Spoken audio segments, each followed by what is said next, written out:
मेरी एक राय इस वक्त पाकिस्तान में बहुत कंट्रोवर्शियल बन रही है। हर फोरम पे वो डिस्कस की जा रही है और लोग उसके क्लिप्स बना के शेयर भी कर रहे हैं और मुझे भी वो भिजवा रहे हैं और साथ ये पूछ रहे हैं कि आप मार्शल लॉ की हमायत कर रहे हैं। बल्कि मेरे दोस्त, मेरी फैमिली, वो सब ये कहते हैं कि तुम्हें हो क्या गया है, तुम पाकिस्तान के अंदर मार्शल लॉ की हमायत कर रहे हो, तुम चाहते हो कि 5वां मार्शल लॉ लग जाए पाकिस्तान के अंदर। तो मैं इस बात पे थोड़ा सा शर्मिंदा भी होता हूँ, इसमें कोई शक नहीं कि एक अगर आप पढ़े लिखे आदमी, सो कॉल्ड पढ़े लिखे आदमी हैं, आपको ने 4 किताबें पढ़ी हुई जैसे मैंने पढ़ी हुई हैं, तो इसके बाद इंसान की सोच बदल जाती है और इंसान ये समझता है कि जमहूरियत के अलावा पाकिस्तान जैसे मुल्कों को चलाने का कोई और तरीका नहीं है। मैं दिल से भी ये समझता हूँ कि पाकिस्तान जमहूरियत के बगैर चल नहीं सकता, जिसमें कोई शक नहीं है कि अल्टीमेटली अगर आपने पाकिस्तान को चलाना है तो फिर आपको जमहूरियत पर बेस करनी पड़ेगी। ये वो घोड़ा है, आप जब तक इस पर नहीं चढ़ते आप किसी मंजिल तक नहीं पहुँचते, ये एक हकीकत है। लेकिन अब सवाल यह है कि अगर आपने मुल्क बचाना है तो आपके पास ऑप्शन क्या है। इस वक्त आप यकीन कीजिए कि मार्शल लॉ, इमरजेंसी या उससे कम एक नेशनल गवर्नमेंट के अलावा कोई ऑप्शन नहीं। यानी एक तगड़ा किस्म का, एक फुलादी किस्म का मुक्का होना चाहिए जो इस सारी सूरत हाल को रोक सके, वरना पाकिस्तान नहीं बच सकेगा।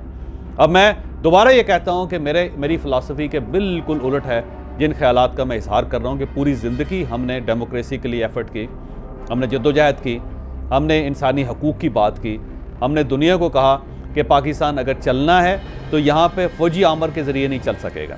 ख्वाह वो जनरल ज़ियाउल हक हो की तरह एक पक्का मुसलमान हो या फिर जनरल परवेज़ मुशर्रफ की तरह एक पक्का लिबरल हो, पाकिस्तान नहीं चल सका था और पाकिस्तान आइंदा भी इससे नहीं चल सकेगा। लेकिन जो सूरत हाल इस वक्त पाकिस्तान के अंदर डेवलप हो चुकी है, अब आप मुझे बताएं कि इसका सोल्यूशन क्या है। किसी के जहन में कोई सोल्यूशन आता है?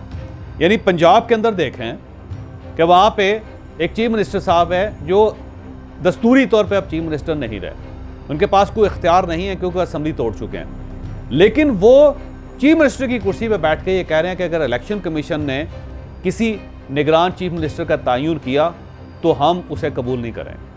और साथ ही जो कमेटी उन्होंने बनाई हुई है वो कमेटी किसी कंसेंसस तक नहीं पहुँची, वो एक शख्स को मुत्तफिका तौर पर निगरान चीफ मिनिस्टर नहीं बना पा रहे। सेम इसी तरह आप KPK में चले जाएं, वहाँ पे एक नया बहरान पैदा हो गया और वहाँ पे भी बाकायदा लड़ाई चल रही है इस वक्त कि नया चीफ मिनिस्टर कौन होना चाहिए। इमरान खान साहब अपनी मर्ज़ी का चीफ मिनिस्टर चाहते हैं और PDM नहीं चाहती कि वहाँ पे उनकी मर्ज़ी का चीफ मिनिस्टर हो। वहाँ पे एक बहरान पैदा हो गया।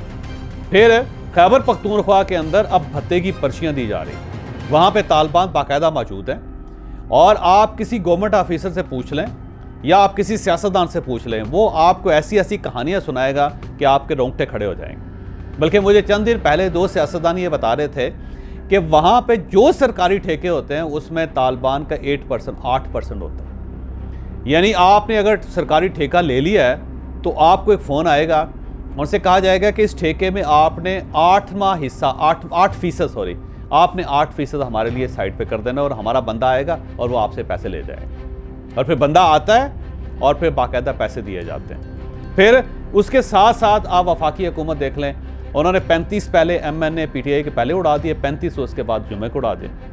तो यहाँ पे भी एक बहरान पैदा होता चला जा रहा है और मुझे अब ये वफाकी हुकूमत भी चलती हुई नज़र नहीं आ रही। जो क्राइसिस पैदा किए जा रहे हैं, मेरा ख्याल है अल्टीमेटली ये हुकूमत इन क्राइसिस के नीचे दब कर रह जाएगी। अब अगर ज़िमनी इलेक्शन करवाए जाते हैं 70 हलकों में, कौमी असम्बली के 70 हलकों में अगर ज़िमनी इलेक्शन करवाए जाते हैं तो उनके ऊपर पैसा लगेगा। एक आम एस्टीमेट है कि गवर्नमेंट ऑफ पाकिस्तान के 1.25 अरब रुपए इसके ऊपर लग जाए। 1.25 अरब रुपए 125 करोड़ रुपए इसके ऊपर सिर्फ इलेक्शन कमीशन का खर्च है, वो हो जाएगा। और इसके साथ साथ अगर आपने हलकों के अंदर उम्मीदवार खड़े किए, इमरान खान साहब भी खड़े हो गए, तो उस पर ज़ाहिर है कुछ ना कुछ पैसे इमरान खान साहब की पार्टी को भी लगाने पड़ेंगे। अगर हम फ़र्ज़ कर लें कि एक हलके पे सिर्फ 1 करोड़ रुपया खर्च होता है तो 75 करोड़ रुपए या 70 करोड़ रुपए आपके इसके ऊपर लग गए इमरान खान साहब की पार्टी के PTI के, और 1.25 अरब रुपये आपने गवर्नमेंट के झोंक दिए, और उस गवर्नमेंट के जिसके पास बिजली के लिए तेल ख़रीदने के पैसे नहीं हैं, जो पाकिस्तान के अंदर इस वक्त क्राइसिस का शिकार है वो गवर्नमेंट, उसके आपने वहाँ से निकाल के, उस रियासत के आपने 1.25 अरब रुपये निकाल के एक ऐसी एक्सरसाइज पर लगा दिए जिसमें से कुछ नहीं निकलना।